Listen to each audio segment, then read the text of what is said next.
Picture this. Underneath the margins, your words can breathe. Got your listeners tilting isosceles the way you holding volcanic quills, spitting decrees. Better believe it flows like these. You got gills, screaming at daffodils or dreaming in mandrills, derivative of skills. You're built in the workshop, rocking with Ra. Cause in life, the woodshed don't stop. It don't stop. It don't stop. Don't stop.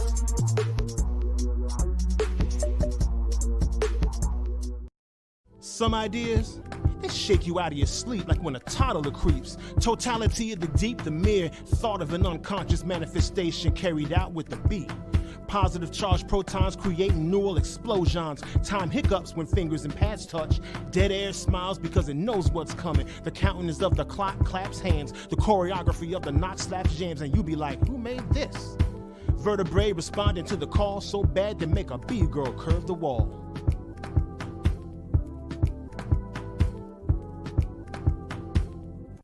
To the SP1200, the blue light bulb, to the board, the engineer's hands, and the limited wealth of patience.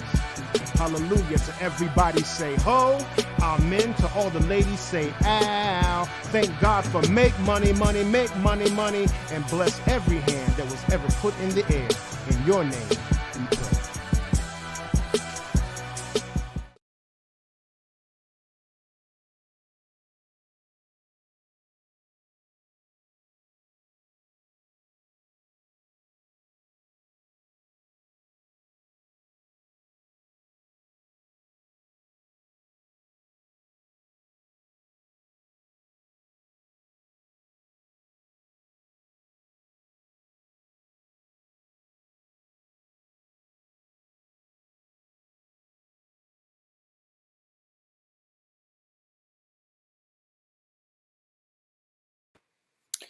What's going on, world? My name is Mazi Mutafa. I'm the Executive Director of Words, Beats, and Life, and you are part of the very first conversation as a part of our inaugural Alternative Winter Break. For the last 6 years, we've been hosting an alternative spring break that actually inspired us to create a curriculum really around arts management, and it was all inspired by a student who one day was in a DJ class and said, Mazi, you know, we like this DJing, but how do we get your job? And that led us to create an alternative spring break where we took young people to visit cities across the East Coast, starting here in Washington, D.C. Then we traveled to Northern Virginia and Arlington. Then we went to Baltimore. Then we went to Philadelphia and New York, all to visit creative businesses, where I got to introduce them to my colleagues, friends, and even some mentors. This was a great opportunity to introduce them to opportunities to work in the creative space without necessarily being an artist.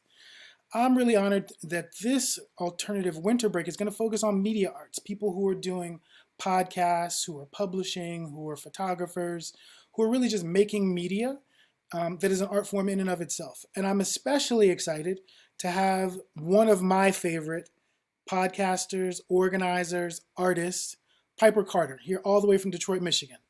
Piper, what's going on? Thank you for having me, Mazi. I'm quite honored and grateful. Well, the honor is totally mine. I feel like it's almost been a decade since I met you. I was at a conference and you were there talking about the work you were doing at the time in Detroit. And I'm really so grateful that you were actually one of the first people I reached out to and one of the first people to respond to be willing to be a part of this kind of conversation. It's a little bit different than at least I'm used to being a part of. Usually when I'm on a panel, it's about some topic that I'm engaged in. It's very rarely been about me as a person and my own journey. And I'm really glad that you agreed to be one of the first people to talk about yourself and how it is that you built the career that you have today. Beginning with, well, actually, you know what's funny? When we talked yesterday, I was like, let's begin it with where you were born. But I wonder first, before we get to your birth, how much of your family history do you know? Like how far back does your knowledge of your family go? Like, does it stop at your parents? Does it go to grandparents, great-grandparents? My knowledge goes to great-great-great-grandparents. Wow. Tell me what you know. Oh my God, my family's a whole podcast. Just a little bit. I feel like double. I'm not sure. But I'm gonna say my great-great-great-great grandmother, her name is Rose. and Rose is Native American. She is this is the part of my family that is from Alabama, and they are from a small town called Miller. And in general, my family owns the town. They've been free blacks for many generations. They own their land for many generations, and uh, their business was the land, and so all things related to the land. And Rose was married to my great grandfather, and unfortunately, Rose was the story is she was kidnapped by a gang of white men and murdered.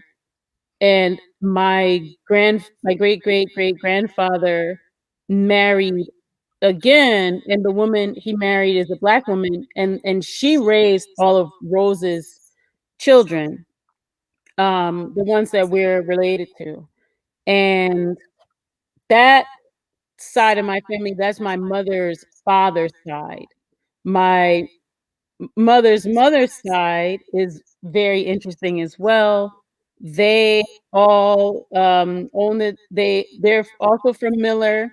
They also built and own a lot of things down there. So now they've spread out to like Birmingham, but they still own the land down there, and the house and all of that. And they are many entrepreneurs. I come from a long line of entrepreneurs on both sides, a long line of people who are creative and independent and this kind of thing. And on my father's side, my grandparents are from Tennessee, Hmm. and they're from a town called Covington, which is close to Nashville.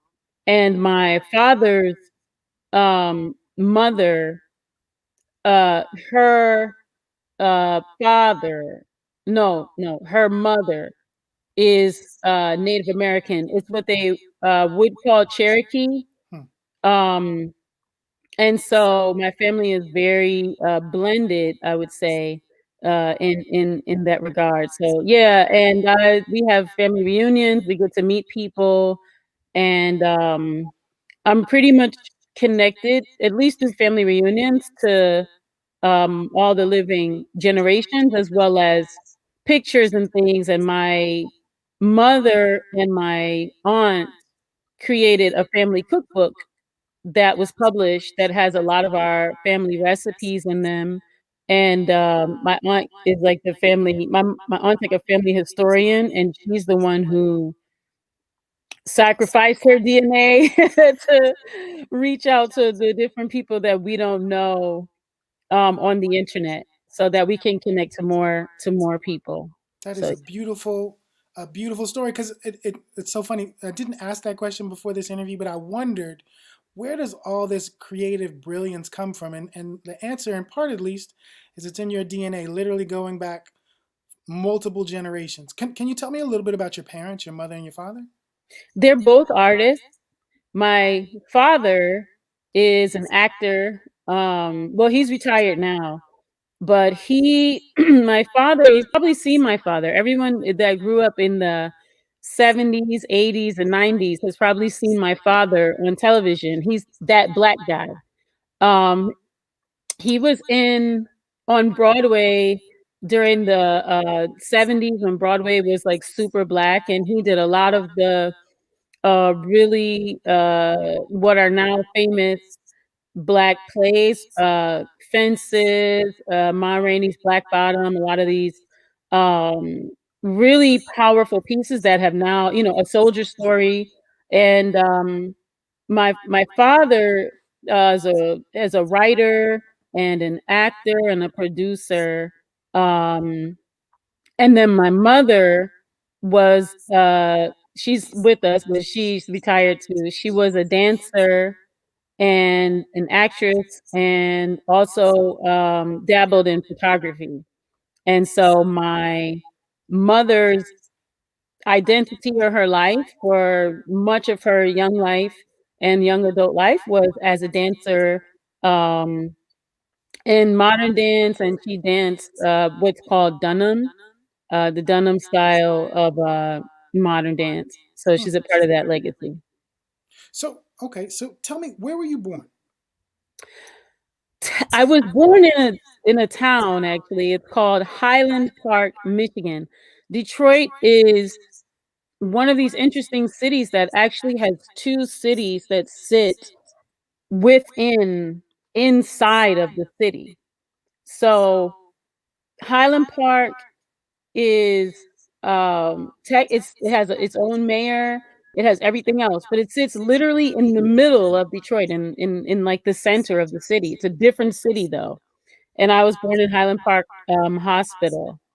So, yeah. It's an interesting place. They actually just did a huge mural there dedicated to, like, all these, Highland Park hip hop artists, and I'm an honorary Highland Park person, even though I was only born there. I was literally, like, just born there. I wasn't raised there, like, at all, but since living in Detroit, I've been able to, become family and love a lot of people from Highland Park, um, that are just amazing hip hop legends, including my boyfriend now and his family. They're part of Highland Park history. So And so you were born in Highland Park, and mhm. then your mother and you moved to New York, right? My dad decided to go to Hollywood when I was like 2 and pursue his acting career seriously. He had been doing stage and screen through Detroit Repertory Theater, which is a very prominent theater here in Detroit. And he went to LA to pursue his dream. And my mom decided to go to New York City. And when she went to New York City, I was like 2 years old.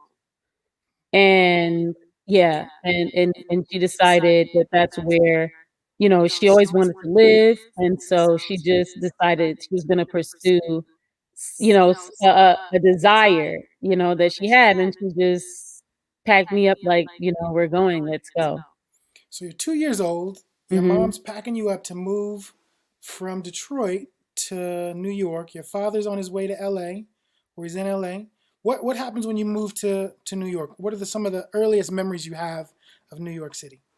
My very first memories, I'm around 4.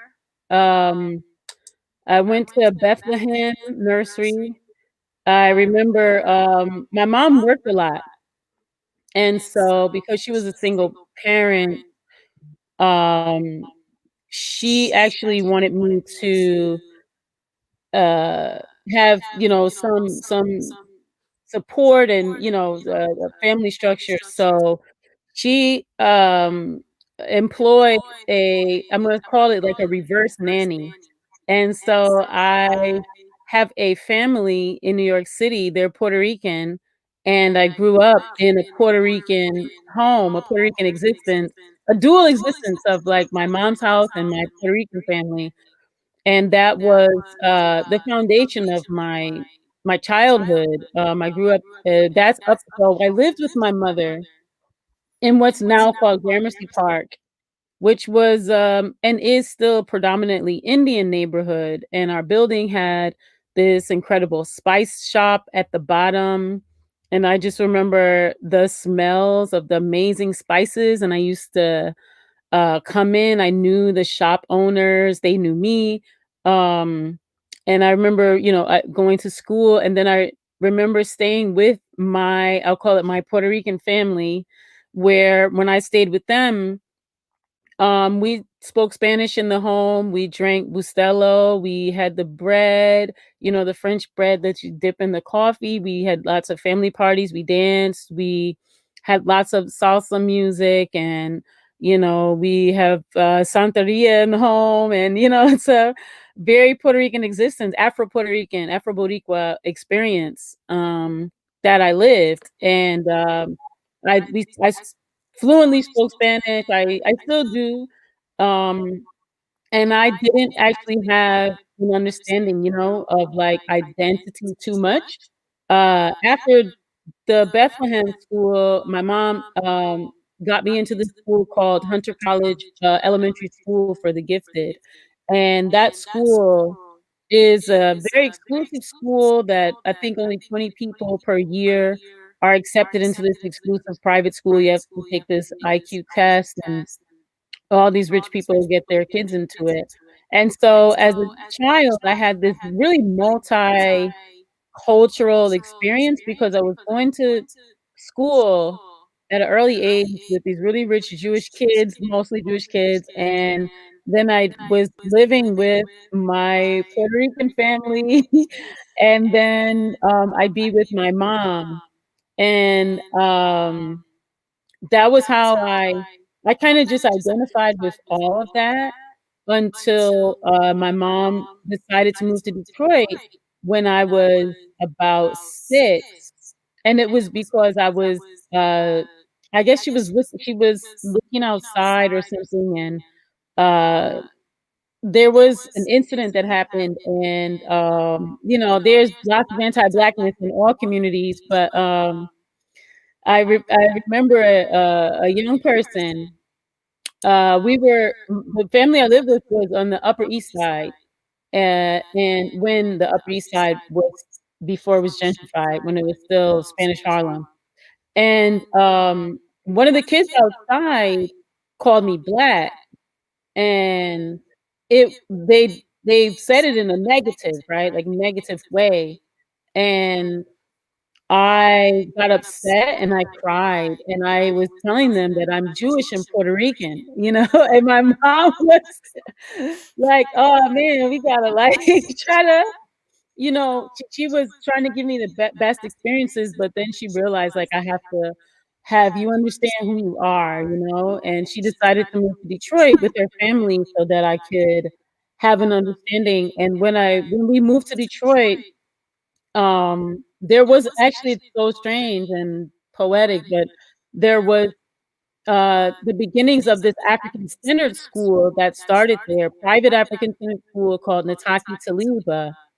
and when my mom moved to Detroit, my uncle, who was a renowned activist, um, had friends and was like, "You should put her in this school so she could learn, about herself and have this culture," and I ended up being in, what was the beginning of the African-centered education movement at Nataki Taliba Schoolhouse in Detroit, and, ironically, Kwame Kilpatrick went to that school, which ended up being the mayor of Detroit. A lot of different people, went to the school. It was a really small, I'll say insular, private, African-centered school, mostly, again, Black professionals, doctors, lawyers, this kind of thing. At the time, a new class, right, for, urban America, and You know, so, you, I I just had guess this really wonderful grounding in, learning about Black leaders and, Black filmmakers, Black scientists, and this entire Black resistance, and so from that point on, from about 6 on, um to the end of my elementary school career, I actually got a chance to learn a lot about my identity, I would say, you one know? thing we kind of we I think the word is glanced over, but we mentioned it, but we didn't talk about it, which was what took your mother to New York. What is it Mm. she did for a living? Because you talked about your father moving to LA to pursue his dreams. What professionally brought your mother to New York? My mom is the first accounts payable for Motown. She grew up with all the Motown people in Black Bottom. Actually, if you go to the Motown Museum, there's one time card in the time card thing, it's hers. And she uh, really had a passion for arts, but she actually her talent was more it was in dance, but she decided she didn't wanna continue with dance, she really wanted to do the business side of art. And when she went to New York City, she ended up, with an advertising firm, and that's where she really found herself. Um, Working on advertising accounts and one of the largest agencies in New York City, and um, that's really where she honed her skills in marketing and advertising, and that's what my mom ended up being pursuing as her passion throughout the rest of her working career. If you're just joining us, I'm here with our guest, Piper Carter, here all the way from Detroit. My name is Mazi Mutafa. Piper is telling us a little bit about her story because I'm trying to conduct this interview or this series of interviews in a way that's a little bit different, that grounds what people are in the communities that birth them, the experiences they've had over the course of their lives, for a few reasons. One, because if you're a young creative, recognize you probably didn't just wake up one day and say, hey, I'm going to be a creative. And if you did, you're dope. But it might also be the case that you were part of a community that invested in you, that created experiences. Piper talking about early childhood memories of an Indian spice shop. Imagine the smells, the colors, the community. And now we're at the point where we're ending her education, her elementary education, moving through middle school and high school, and shortly on to college. So tell us a little bit more about. Did you stay in Detroit after elementary school?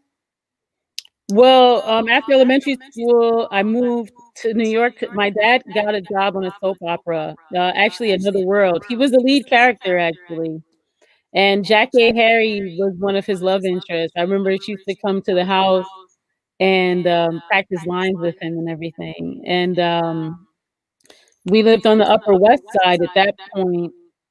If people know 84th between Amsterdam and Broadway, it was just becoming gentrified at that point. That's when they called it yuppies in the 80s. It was like the yuppies, and the yuppies started coming, and but my father worked at the NBC studios, and he was what you would call the studio system is like you're an employee, um, and, he had fans, he had to do lots of, interviews, like, with TV Guide. I'm in a interview with him, for TV Guide when I was, I don't know, maybe, like, 12, and, they did this whole, the profiles they do on those soap stars. But, yeah, I went to, IS 44. If you know about the New York public school system, everything's a number and everything is like letters, and it's like intermediate school 44, but I went there, and that was a really wonderful place. I had great teachers. New York, I used to go to the pizza shop, for lunch, and I used to, I was enrolled myself in Broadway Dance Center, and would go to dance classes on the weekends, and that's when I thought I was going to be a dancer and an actress. That was my goal at that moment. If I wasn't gonna be the female member of New Edition. But at that point I was a B girl. I used to B-girl, I used to dance. That was when, hip hop was just, bursting.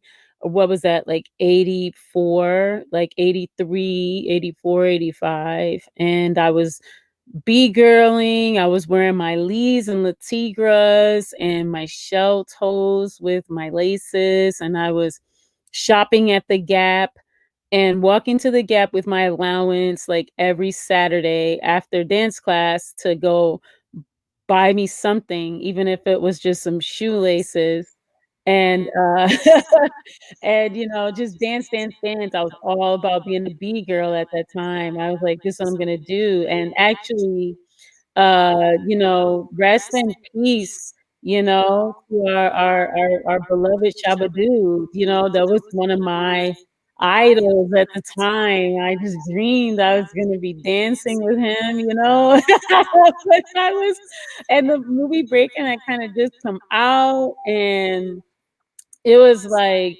The Last Dragon had come out, and Timok had gone to our school, and he came to our school to speak to us and give us like a pep talk. And I was just thinking like, yeah, my teacher's gonna get me in the movies.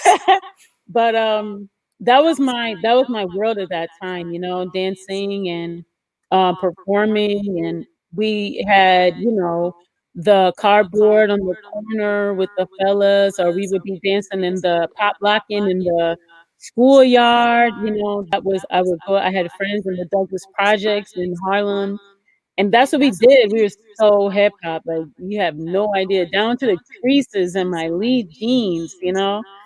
And even I rolled up the sleeve on my Latigra with the collar turned up, you know. I was, oh man, so hip hop.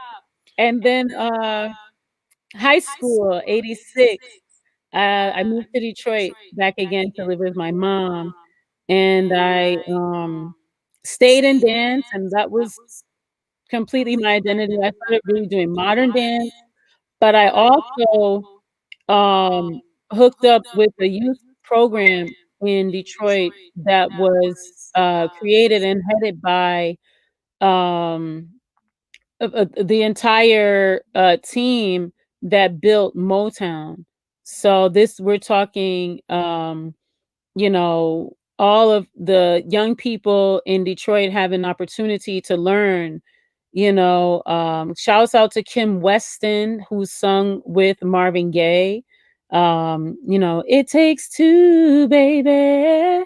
She sang that and some other hits, and she created this wonderful program for youth.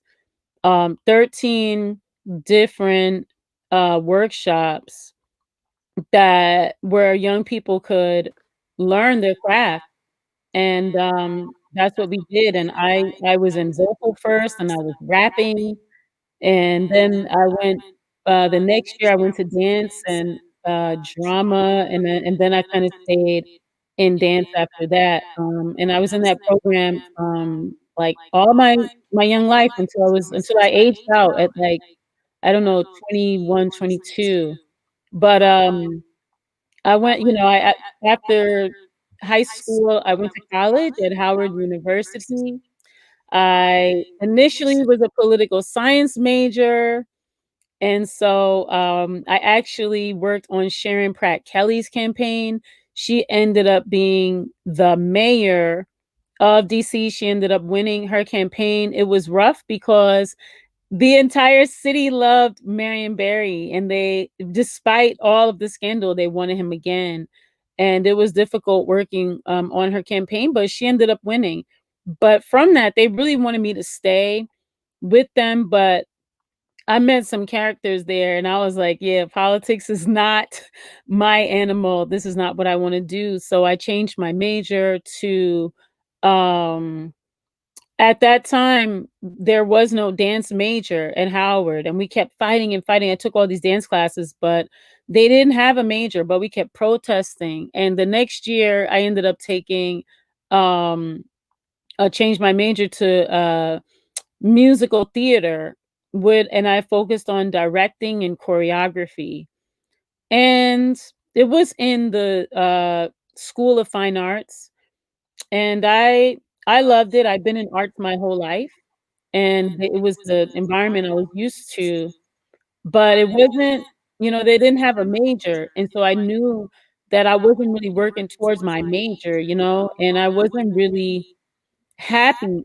I mean, I was they didn't have enough classes. The classes were awesome, but it felt like it wasn't enough. And long story short, a friend of mine helped me decide to change my major again, and I changed it to photography, and that ended up being my passion. I ended up oddly being talented in it. I didn't even know. I didn't even own a camera. And the professor, shouts out to Jarvis Grant, who helped a lot of people at Howard University. He was the chairperson of the photography department. He was like, "You look like you are indecisive and you flip-flop all around. You know, are you gonna stay in this major? Like, you know, if you wanna stay in this major, you know, you have to be serious. Photography is a serious skill." This is pre-digital, right? We're talking You have to develop your film, you have to develop your prints, you have to purchase film every single time you take a picture. You have to purchase chemicals, you have to be in there in the lab, you have to learn these processes, right? So, and the same thing with your paper and all of that. And so he was like, "It's a serious crap, if that's what you wanna do." And I was like, "No, no, I'm gonna do it." And, I stuck with it. He was like, "If you get all A's, you can stay in the program." And I ended up busting my hump. He was like, "No, not just in this, but, like, in all your subjects." And I ended up getting all A's in, like, all my subjects, and he was like, "That was cool." When he saw my dedication, he connected me with, what at the time was the first African American photographer or official photographer for the White House. We're talking 91, 92. So this is, Bush 1. So we're talking the Gulf War, and at that time, if you know, the news cycle is very rapid because, we're in the middle of a war at this moment. So it's the news cycle is moving, just super rapidly. But I learned a lot. I mostly learned that I don't ever want to do that type of journalism because it was brutal, man. I mean, um and you have to remember also at this time, this is pre all of the media outlets being bought by the bigger outlets, and so you have hundreds of news outlets or hundreds of media outlets, so people are flying in from all over the world, literally, including your, Associated Press and, some of the more conglomerates that people know about now, but at this point, people are coming in from Russia, China, Japan, all over Africa, and you're fighting with these other journalists. I've had you can see I have my feet busted, you Actually, real quick, Piper, real know quick, before we get into your dental work, let's back up for a quick second because we, yeah, we, we started off in your childhood, beginning in Detroit to New York, back to Detroit, staying in Detroit for a while, then moving to DC. We talked yeah. about your parents, talked about great great greats. I wonder who, and we talked about a couple of professors. I guess one of my questions for you is what was it about photography in particular that was it really like if Howard University had had a major in dance, do you think you actually would have become a photographer? Would you have No, gone further in dance? yeah, I would have done dance and choreography, and So oddly, when we did so much work that after I left, all that work we did, they got the major the year I left. And that's the story of my life, the story of my life. But yeah, but shouts out, someone reminded me at a fundraiser, maybe like 2 years ago, one of my classmates was like, "Piper, do you remember when you staged that protest at the admin building and we threw our bodies in front of the building and security came?" And I was like, "Oh, man, I forgot all about that." Like, I wonder though, what was it about? What was it that made you decide that rather than transferring to another school that had the major you wanted, what made you decide that you should fight to transform Howard? the history, the legacy. I love Howard. I love the culture. I It's a special place. It's like you would have to be a Howardite to, like, get it, and, I just felt that the Black dance legacy was so important that Howard University should have a dance major as a Black school. That was my thinking at the time, right? Because remember, I'm coming from this African-centered, base, and I'm thinking all of this, you know, Debbie Allen should have a master class there, right? Like, all of the, at the time, Gregory Hines should have had a master class there, right? Like, all the great Black dance that has transformed culture, right? Like, dance, especially at that time, we had seen up until that point, dance was a major part of culture, a major part of history, a major part of hip hop culture, of all culture. Dance was a very central piece of the culture. In hip hop now, we do have dances and we do have a dance culture, and it is a thriving dance culture. But I will say, um, it's very separate in that it's its own culture somehow, right? Whereas in my lifetime, dance was the center of the culture, Hmm. and all these other pieces kind of came out of that. That's the way I understood it, right? I understood that, you know, these other pieces were so that people could dance Hmm. or something like that.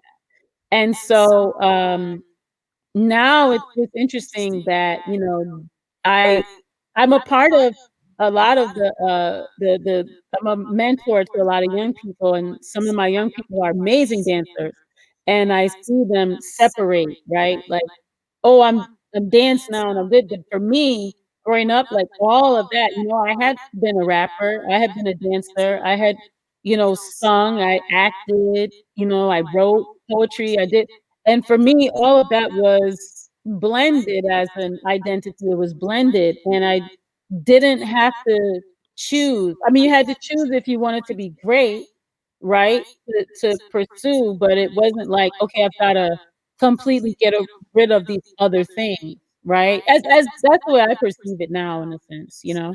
No, I think you're right. This idea that early generations of hip hop practice multiple elements. Like I was surprised that you weren't doing any kind of political graffiti out there. It's the only element I didn't hear you describe. No, But do I you, didn't get to do graffiti, I wanted to so bad. well, so one of the questions I have was once you moved into photography, particularly with this kind of um, political understanding, with this kind of political schooling, how does that show? How did that show up in your early or current work as a photographer? The cultural pieces, the hip hop. But well, cultural or political. So like this, you talked about working on political campaigns, Oh, but you yeah. also talked about the absence of particular master teachers at Mhm. Howard as a kind of disservice to the students, almost in a political sense that Howard should have been the place where they were. So I hear you describing culture in political terms, and so I wonder how that shows up in your work as a photographer, and then we can Mm. get to as an organizer and as a creator.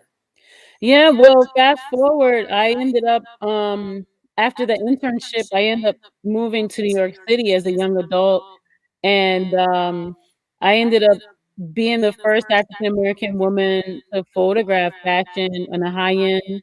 I worked with all of the different, top photographers in the world as an assistant and lighting designer, and I had worked with, all your amazing, designers and publications, and so, with that, when I came in, a lot of the culture was centered on a very waspy image and a very waspy sort of like waspy worship is what I would say. And, Black people were very few in the building and even in the space that you would see, and so one thing I did was work to make sure that, Black people were visible as models, so I would put their portfolios at the top at casting.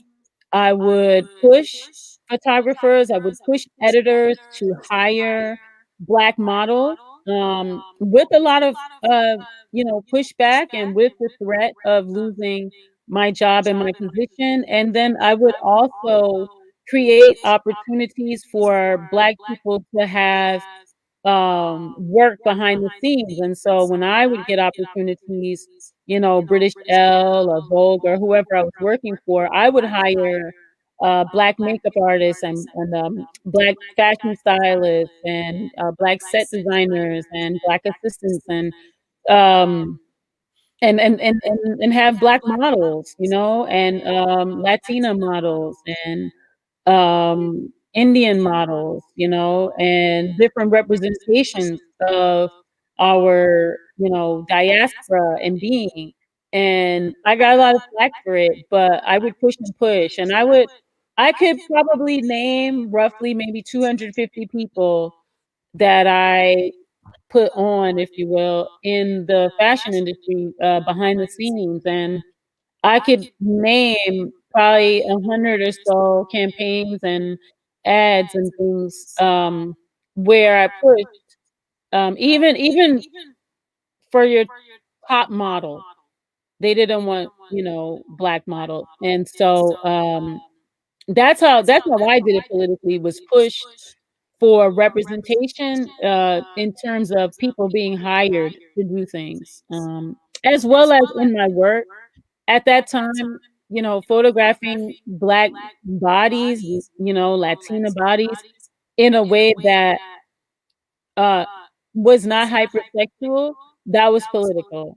Because many times when they would hire a Black model, when they would hire a Latina model, it's because of the sex appeal, the hot Latina, type of thing, and that is, to some offensive, that is how, uh, you see a person fetishized as, or objectified as a sexual object when, uh, there's all types of, images and all types of, representations that especially at that time had been missing, that I felt needed, to be put to the forefront, and so I pushed for that, so yeah.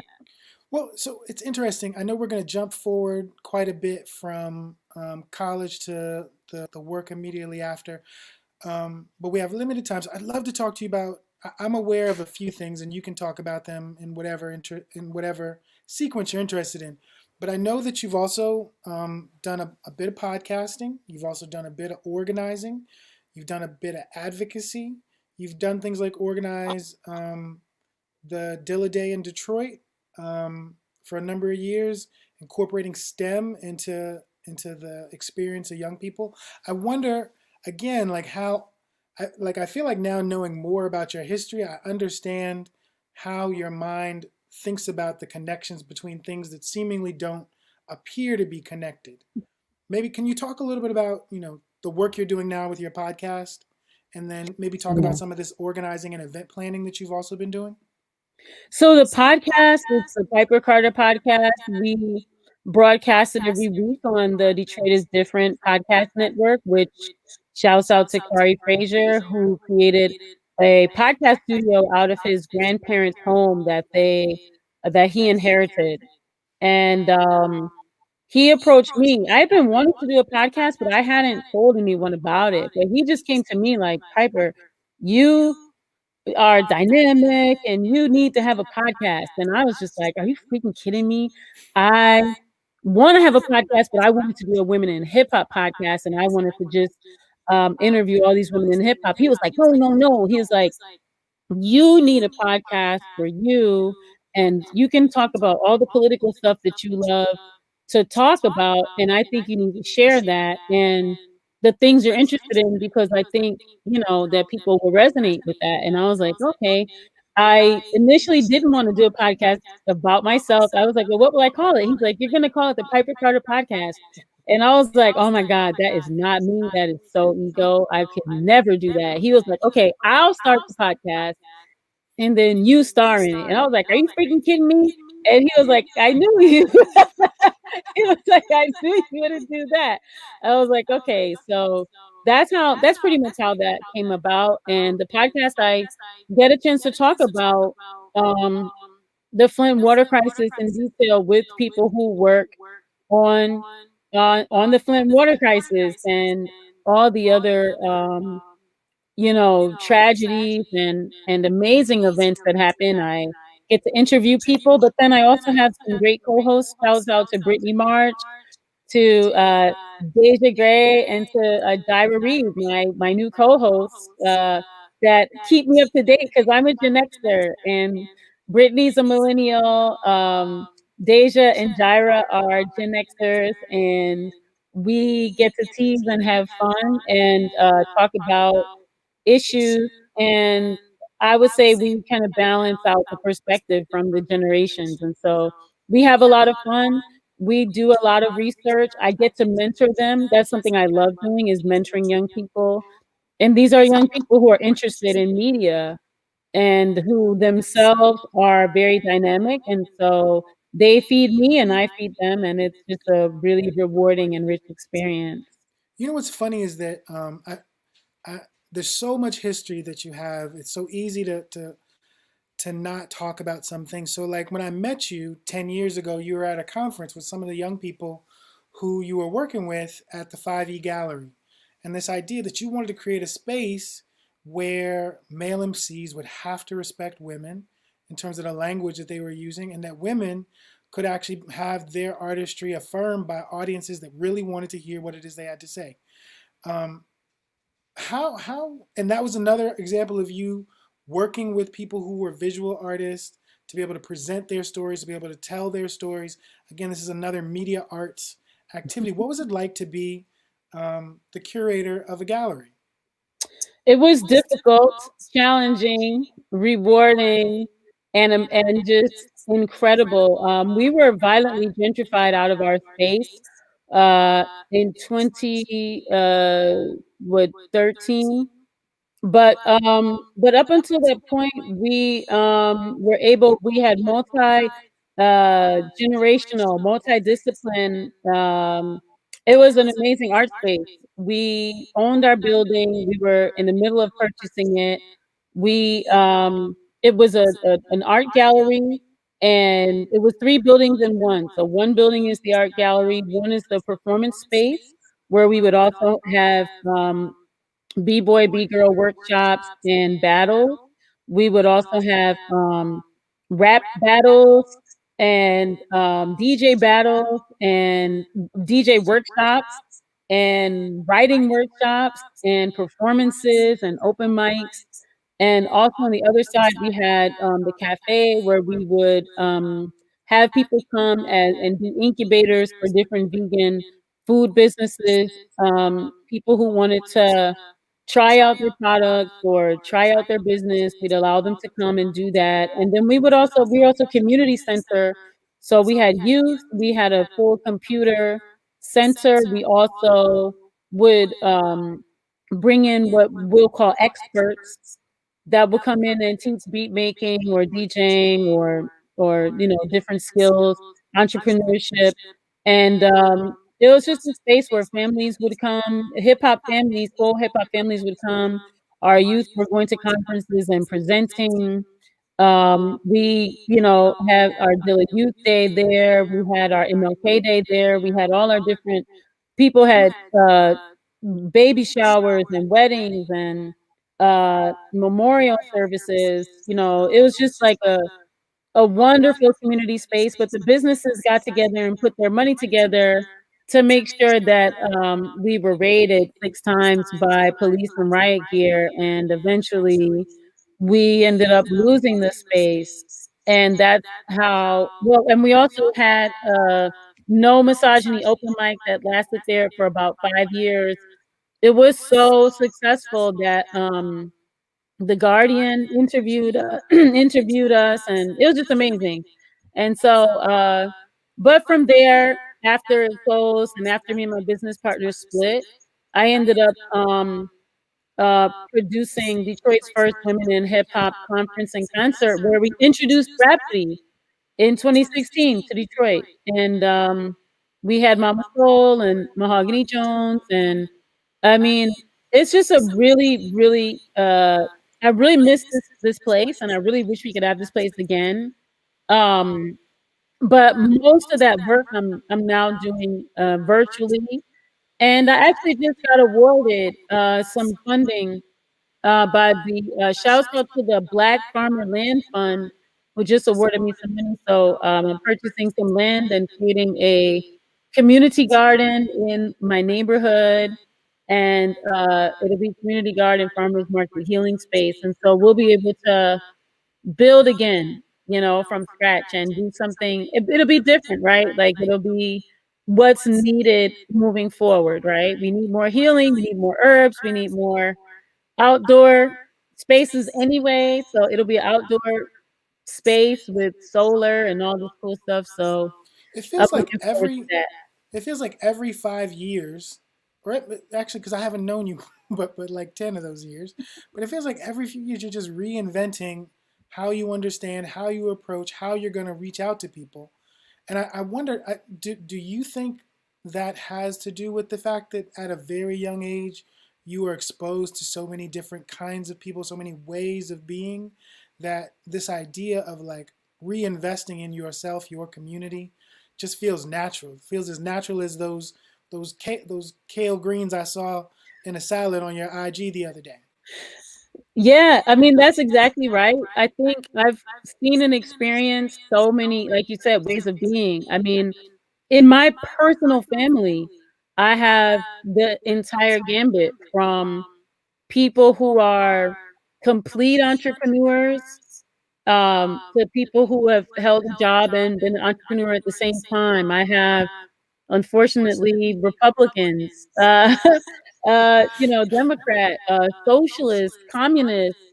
Uh, I'm used to being at tables and, negotiating space for myself to speak, and I will say that I do appreciate having that that foundation in my early years growing up in a Boricua home, because there are some values that I learned there that I keep, that are very special to me, especially around communication, valuing self, valuing your ideas, making space for yourself to be heard. That's a very, I would call that a kind of Boricua quality that I love. That I feel is helps me and empowers me. That's what's up. So I know that you're moving towards building this community garden space, that you're continuing to do the podcast. Where's photography in your life right now? Oh, okay, so people are hiring me to do photography and video, and so I have recently done, a video series for Detroit Black Community Food Security Network, which teaches people how to start their garden. It's a is it 8-part? Yeah, 8-part series right now that's on YouTube, on their YouTube channel, and then I just purchased the newest, latest, best camera from Canon, and lights and everything, and so, um, I have a sustainable fashion magazine that I started around 2007 online, and, I've taken a few business classes for it, and so it's not officially launched, but it's done a soft launch and some focus groups, and so it's online. It's called the Studio Arena, and, it's a space that's growing, and that's a space where I'll be, focusing on doing my photography in the fashion realm, but then I also offer my services to people who want headshots or portfolio images or professional images for their LinkedIn, or models or, people pursuing their music career. And also with the women in hip hop things that I do now as well with my new artists, I develop their packages. And so I get to, be creative in that way as well. So can you talk about this banner down here that says wefoundhiphop.com and Yeah. we found hip hop? What's that? That is the women in hip hop aspect of what I do. I kind of lead with that business because, um, it has the most traction, just to be super transparent.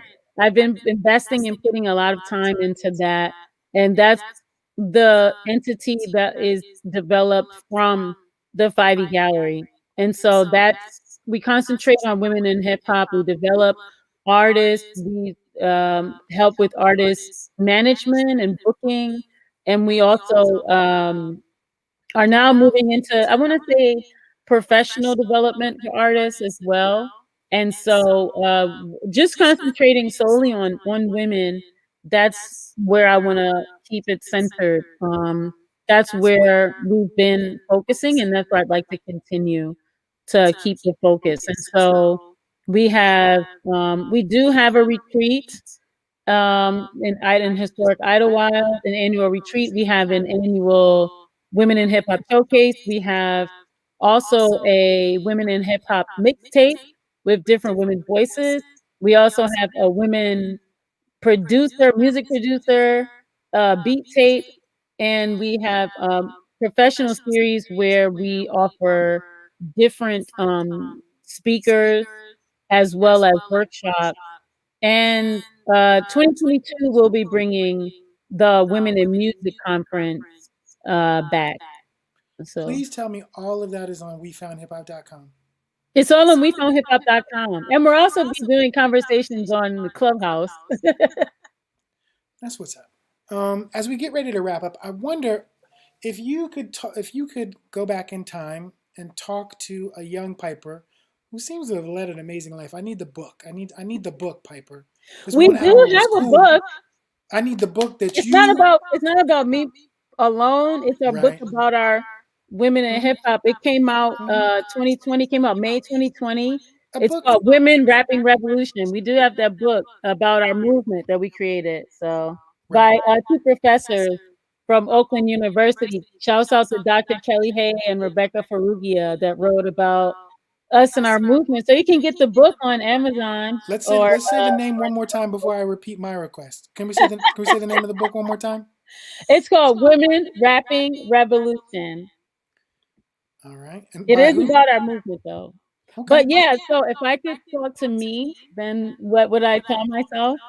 But I want to be clear. I still need that book that's called "It's Not About Me." You can get other people to write chapters. You don't have to write everything. But I want you to describe the Spice Shop in greater detail. I want to know the specific movies. Since you said your dad was every black dude and everything, I want to know the specific movies. And I need the episode numbers. I need all of that. Okay.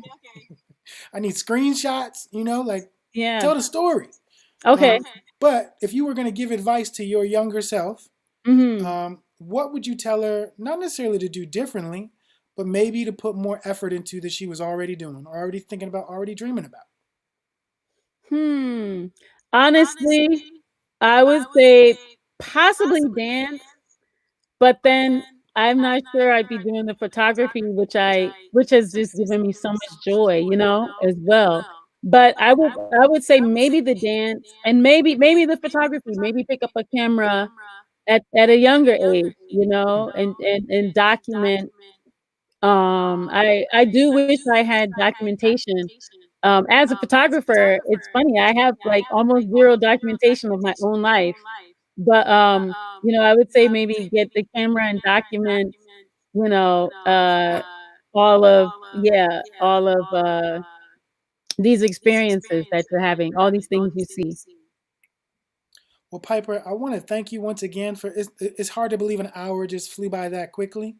I want to thank you so much for helping us kick off this alternative winter break media arts edition, trying to tell the stories of amazing creatives to inspire young people and the young at heart to chase their dreams, to tell their stories, to create their media. Can you share one more time the podcast? Piper Carter Podcast. Dope. Piper, I love you. I appreciate you. Thank you. I'm so grateful to Words, Beats, and Life and to you, Mazi. Thanks for this. You're amazing. Thanks so much for tuning in, everybody. This is Piper Carter. Hold up. That's Piper Carter. Follow her, listen to her podcast, visit wefoundhiphop.com. She's amazing. And thank you again, Piper, for joining us. Thank you for having me. Peace out, everybody. To the SP1200, the blue light bulb, to the board, the engineer's hands, and the limited well of patience. Hallelujah to everybody say ho, amen to all the ladies say ow. Thank God for make money, make money, and bless every hand that was ever put in the air. In your name, we pray. Let's take you on a Time jump, virtual zoom, bringing it back to Theodore's bedroom. These hands are passionately polysyllabic, putting the Jeopardy theme on swings. 10 dons giving predictions, balancing vibes like the sons and daughters of Ipwan. Ear to the ear to the underground, flicking off. Peppermint, fresh experiment, let's go. El Premier Elemento, you gotta take your time, press your fingers to the line. Red man, focus your mind. And once you do that, you're at the front of the combine. God bless the cipher, the rotation. God bless the beatboxer's lungs, amen for breath control, the smiles that pry open faces when flow goes unbroken, and the smoke. To stories you can see, to coming in on the one.